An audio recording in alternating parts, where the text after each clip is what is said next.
Энэ мөрөгчд дотор энэ ERPP гэдэг манай мөрөгчд дотор бол 1600 гаруй иймэрхүү тусгай ашигын зохицын хэрэгтэй мөрөгчд байдаг.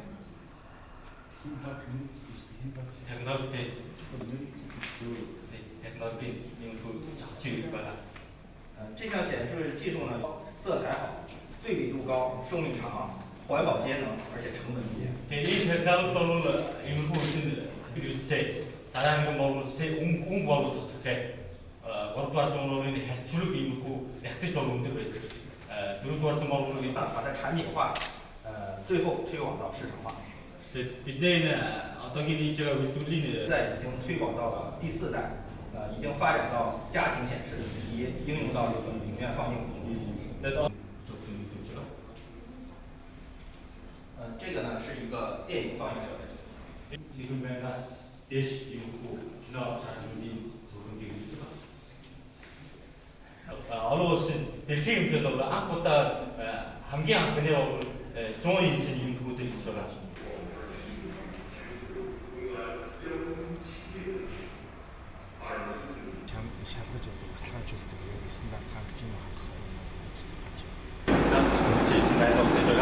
어떤 인내를 제가 같이 먹으려고 했습니다. 이 땅은 착한 땅에 어디서 마시는 것도 좋게 이 아버지들이 있어서 이 바람을 띄우는 소금이 먹는 하나를 예우를 这是我们配套建设的一个自动分拣的一个 X 光机的分拣线。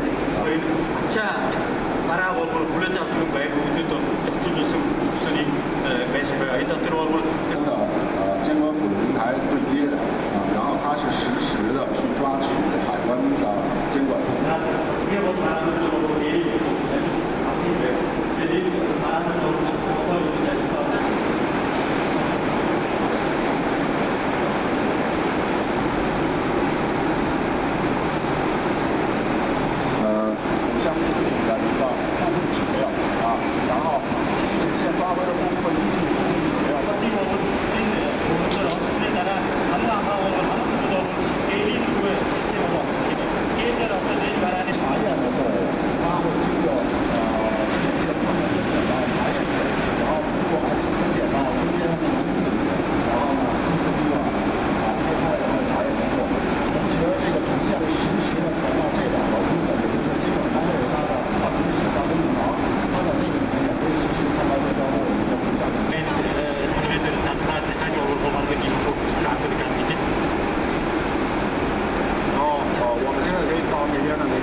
셀급 사람들께서 녹출도를 바라게 인테리어를 잡으려고 셀기 때문에 이 자들 셀급 녹출이 팀 너무 맛있더라고요. 对这个查验的货物进行一个开箱的查验工作然后 아니 셀급 팀 시스템 아직 제가 하는 게 이런 옷을 매착진들 아직 들들에서 어찌선 바라 그리고 야구는 아수도 되게 미대일 옥순 녹출도로 늘 얼굴이 바라게 가르쳐 잡아둔데 셀급 팀은 이 바라 그리고 오늘 아수도 때 얼굴 옥순 가져라슨 미대일 남득 중으로 되게 돌게 주지 되게 있고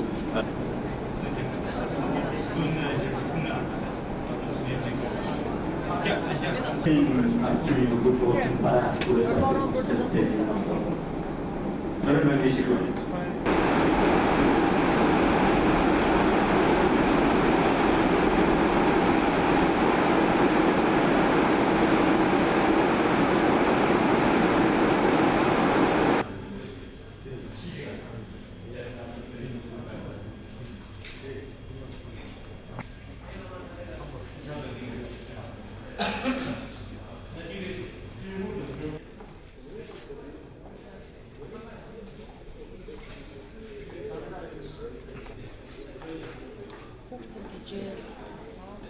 各位各位嘉宾，欢迎来到咱们9万平方米。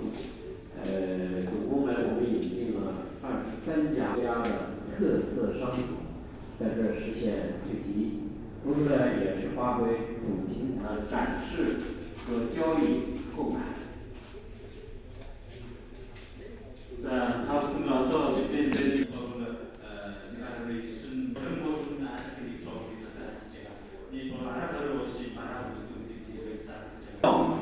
这个通过都在与天竺中保区进行战略合作，建设亚太的相应的配套鼓励的措施。네, 베이징하고 수익 도로 가서도 天竺中保区和将来呢要成为 어로서로 한테 이고 혹시 부서가 그러면 진짜 通过咱们今天的参观考察，也希望咱们这个好，下面请咱们各位，然后参观一下科源新海的跨境电商体验店。 자, 뒤에 어떤 들고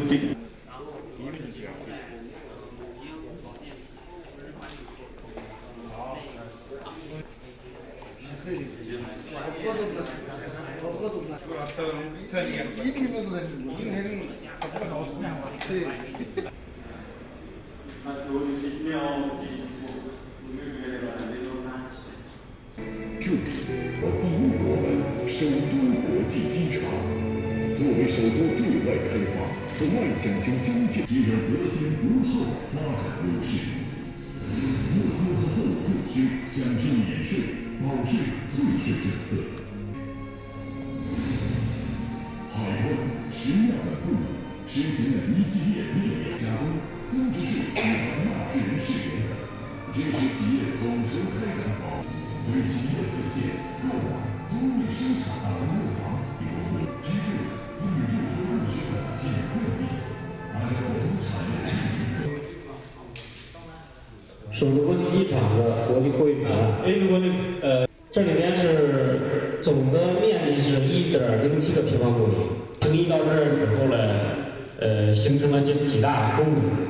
또 얼마나 알고서 우리는 배듯이 또 비올로긴 이룰 하나리 임네티니 뭐 어떤 송재미 그만에 이렇게 이렇게 바깥 장팀준 예를 바깥 부스에 제간에 어떻게 보여줬기 때문에 다 그만에 누르 어떤 사람들이 많이 누르게 되는 지원서 같은 다 발표 놓고 스킬이 예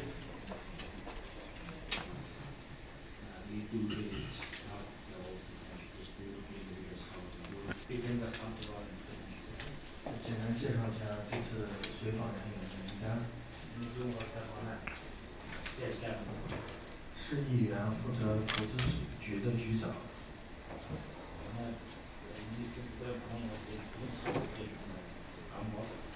乌兰巴托市办公室负责。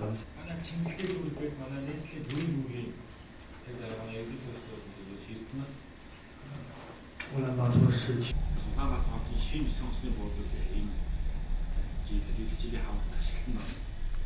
필요한 파스가 장바트나 먹어도 쓰는 것 같다 되시피 되게 생긴. 也是一个国粹，我们的筹划一个镇游。 in the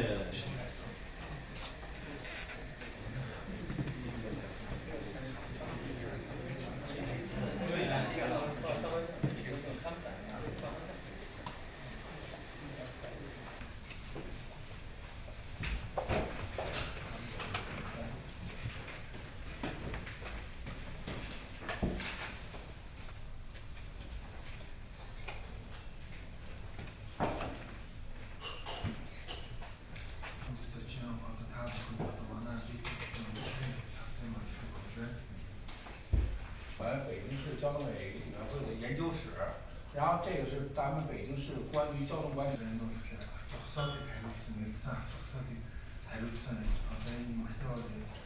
安排。第一呢，先请我们这个决策调度指挥中心介绍一下咱们这个调度运行调度的大屏，然后呢，由我呢介绍一下我们的好，看看市场还有。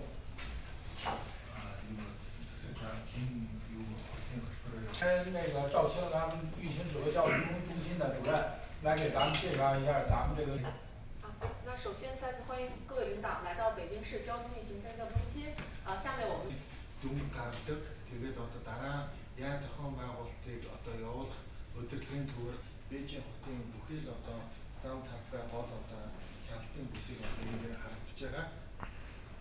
我们。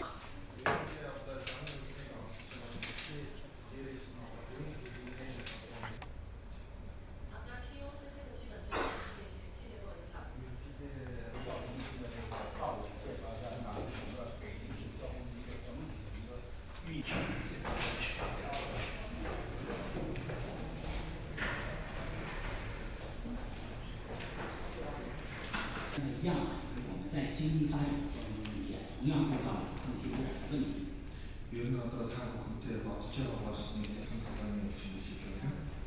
特别是北京啊，有时候需要冬季取暖。昨天就有在这里啊，我们也非常高兴，把我们的一些做法呀和咱们各位啊交流。In fact, it was no try. It was a decisional campaign.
Тэр Бэжотын жаргалсан айлчлал хүрээнд бид хүн Бэжотын замын хөдөлгөөнөөр тээвэр хэрэгслийн удирдлагын төв дээр ажиллаа. Тэгэхээр Бэжот ялгаа авахгүй бас замын төвжирлийн асуудал, Бэжотын шийдэх асуудал юм бас нэлээд дээгүүр хэрэглэх асуудал юм байна. Бэжотод нийтдээ 6 сая 100 мянган орчим машин хөдөлгөөнд оролцдог. 22 мянган автобус хөдөлгөөнд оролцдог. Хэдэн 10 мянган такси хөдөлгөөнд оролцдог гэдэг ийм асуудалтай. Тэгэхээр энэ асуудлыг хэрхэн шийдэж байгаа юм бэ гэсэн туршлагаас бид бас ярилцлаа. Тэгэхээр Бэжот бол хэд хэдэн арга хэмжээ авчирсан хэрэгжүүлсэн юм байна. Нэгдүгээрт бол энэ замын төвжирлийн асуудал нь зөвхөн Бэжотын асуудал биш. Засгийн газрын хүрээнд асуудлыг тавьдаг. Тэгээд эхлээд бол хууль дүрм журмуудын зохицуултыг маш сайн хийсэн байна. Засгийн газрын төвшөндөө энэ зохицуултуудыг маш сайн хийгээд тэр дүрм мөрдүүлэх эрх зүйн актуудыг гаргаж өгсөн явдал нь бол хөдөлгөөний зохицуултаа бол сайжруулах ихээр төхөн болсон гэж үзэж байгаа. Хоёрдугаарт нь бол автомашины зогсоолын асуудлыг шийдсэн байна. Зогсоолын асуудлыг шийдэхдээ хувийн хвшилтэйгээр хамтар шийдсэн. Энэ туршлагаар нь гуравдугаарт нь бол хяналтын мэлээсээ тавьдаг. Иргэд хэлбэл хот, дүүрэг, хороо гэдэг одоо бүр бүх төвшөндөө бол иргэд хяналт тавиад замын хөдөлгөөнд яаж оролцож байгаа, хаана ямар одоо машины тавихтаа ч хөдөлгөөнд орохтой алдаа гарсан байна гэдэг нь шууд хянадаг ийм систем юм байна. Энэ гурван зох системийг бол бас хэрэгжүүлдэг юм байна. За нөгөө талаар бас энэ автомашины тоог хязгаарлах, дугаараа хязгаарлалтыг хийх, автомашины худалдаанд болон номер олголтод хязгаарлалт хийх аргуудыг бас нэвтрүүлсэн. Ингэснээрээ бол автомашины одоо өсөлтийг хязгаарлаж чадсан гэсэн одоо ийм зүйлүүдийг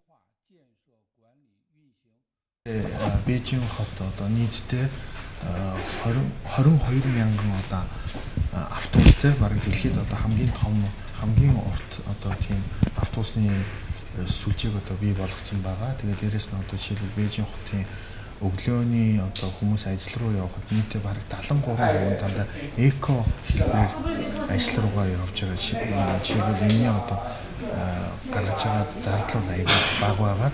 Тэгээд дээрэс нь одоо автобус ер нь одоо доор метро биш үү?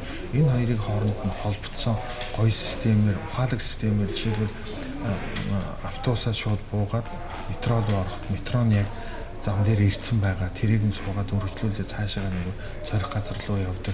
Энэ аягүй ухаалаг систем. Ерөнхийдөө том макрогоор ярих юм бол ер нь одоо хуулийг маш их одоо чанга баримтлаж одоо өнөөдрийн нөхцөл байдлыг одоо хүргэсэн гэж ойлгож болно. Цаашдаа энэ сая 5 сарын 1-нд шинэ одоо хууль гарсан байгаа. Энэ хуулийг дамжуулаад одоо цаашдаа энэ тээврийн асуудал бүр одоо ухаалаг систем руугаа шилжиж орж одоо бүтээнд бүр улам сайн болно гэсэн тийм зорилго тавьж байгаа гэж бодож байна.